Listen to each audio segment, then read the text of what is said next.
Shri Gurubhyo Namaha. Welcome to another session of your 11th Standard Entrepreneurship Children. We have been seeing about the various values an entrepreneur should have in our previous session. So today we are going to see about attitude. So what is attitude? It constitutes an important psychological attribute of individuals which shape their behavior. It may be defined as the way a person feels about something, a person, a place, a commodity, a situation or an idea. So what is attitude?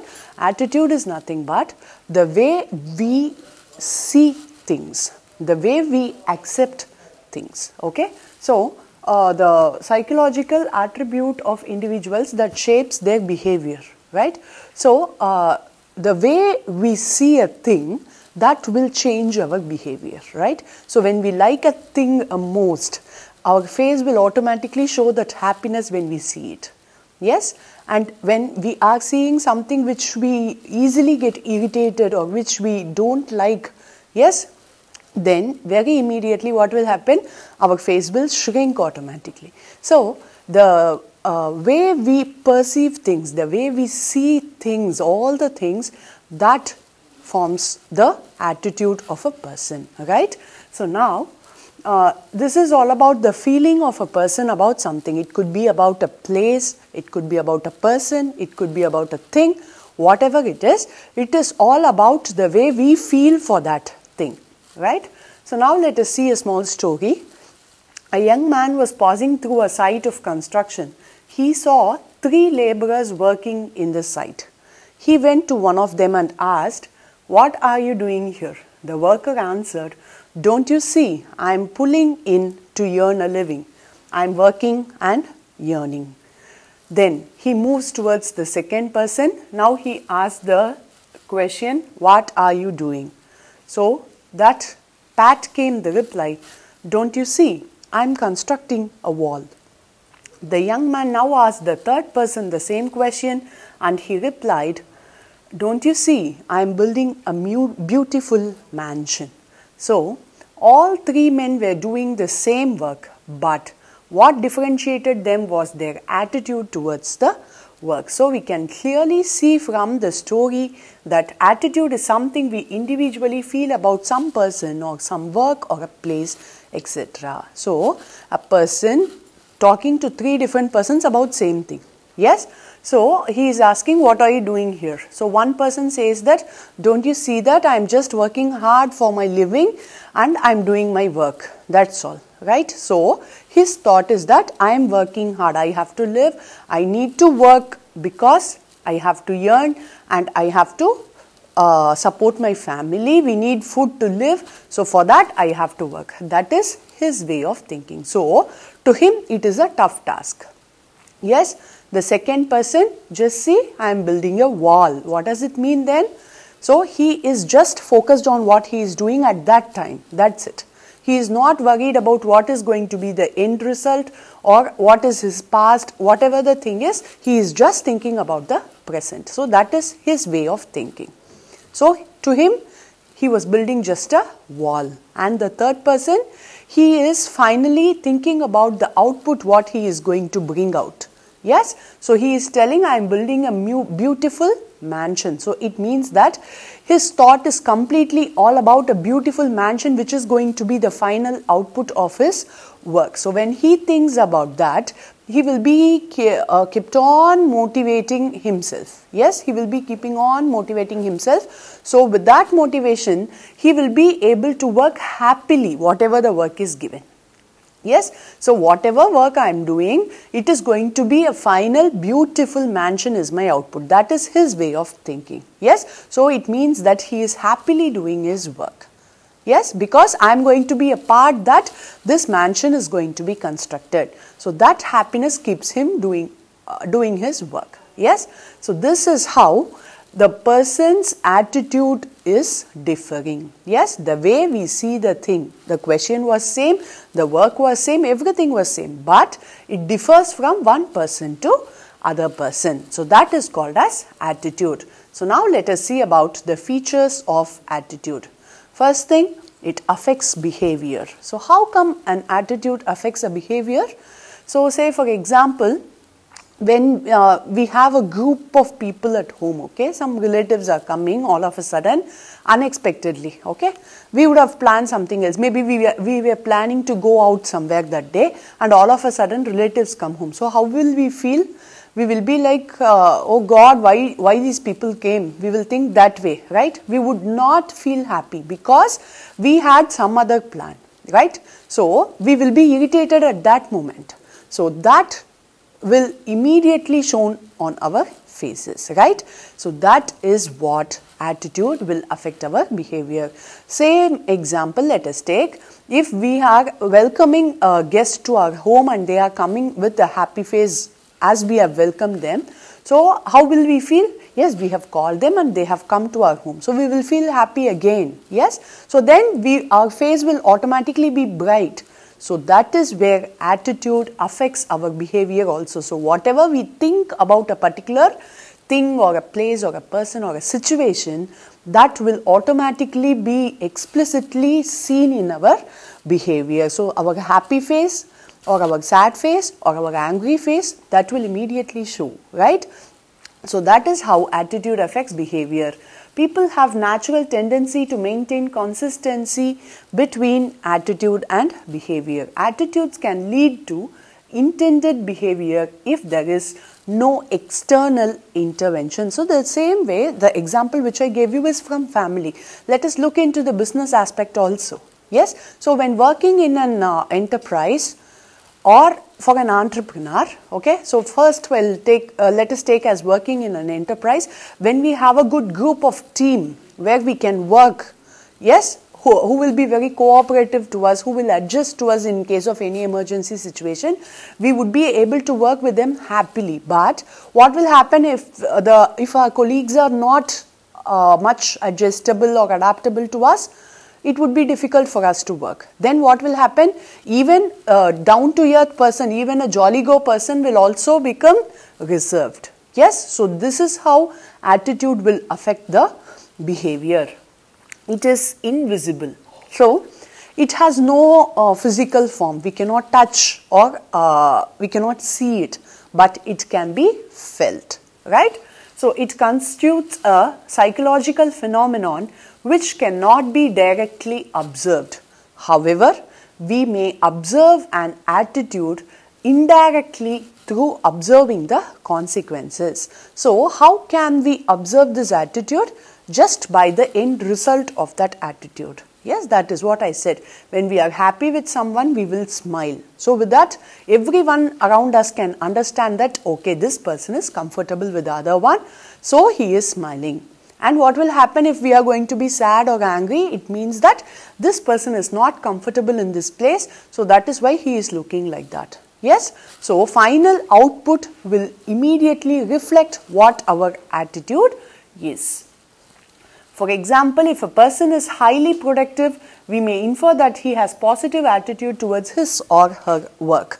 The 3 construction workers, let us take. The third person was focusing only about a beautiful mansion. So that was reflected on his answer. But the first person, he was working for his livelihood. He was thinking only about that. If we are not working, we will not have food. Only that was his thought. So that again reflected in his answer, right? So that is how the attitude, though it is not visible, the output or the consequence will explicitly give the information about how an attitude of a person is. Then attitudes are acquired.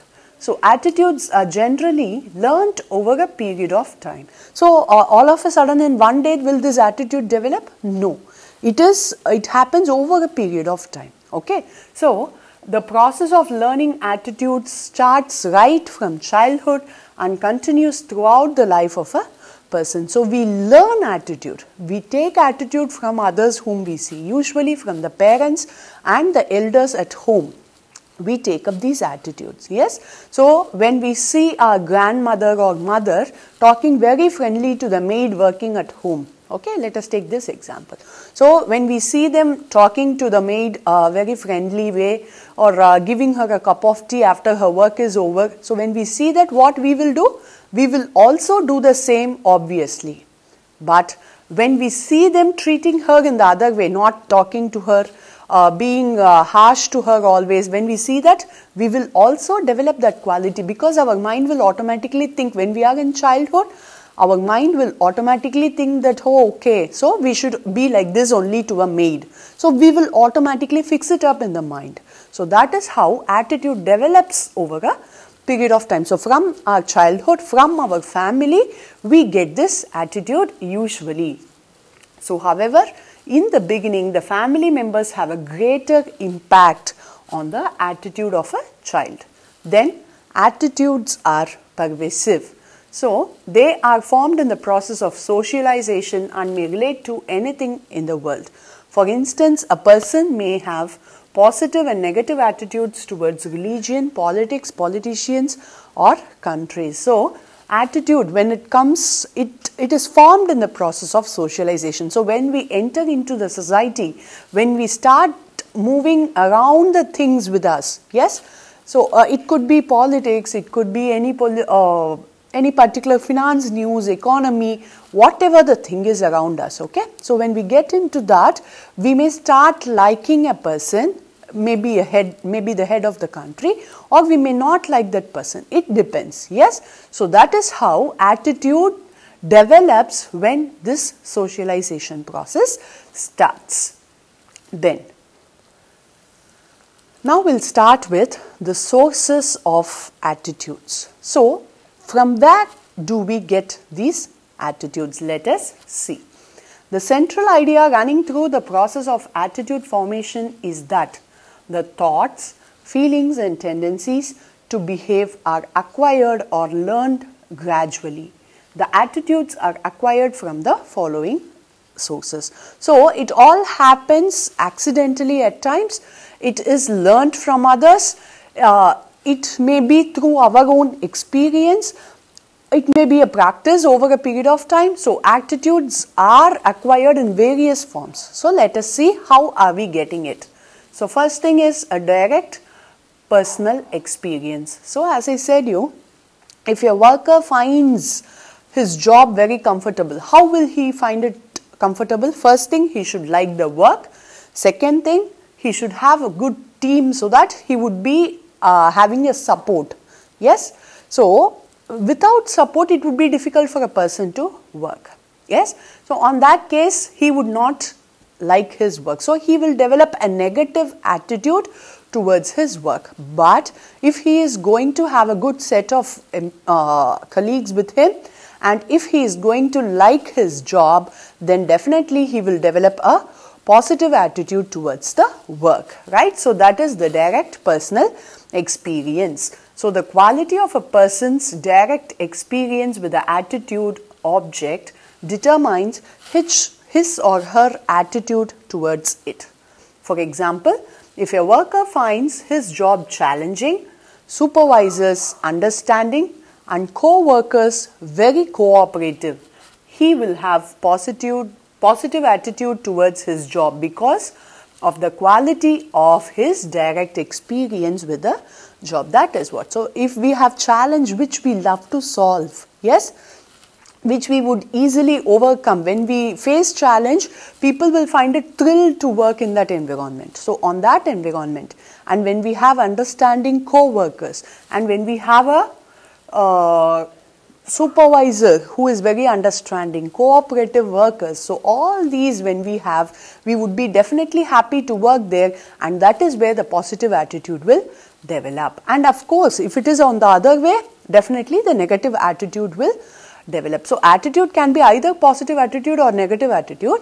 So how are we taking it? That is all about. So how does it develop? That is what we are seeing here. Then about group associations. So this happens usually in teenagers.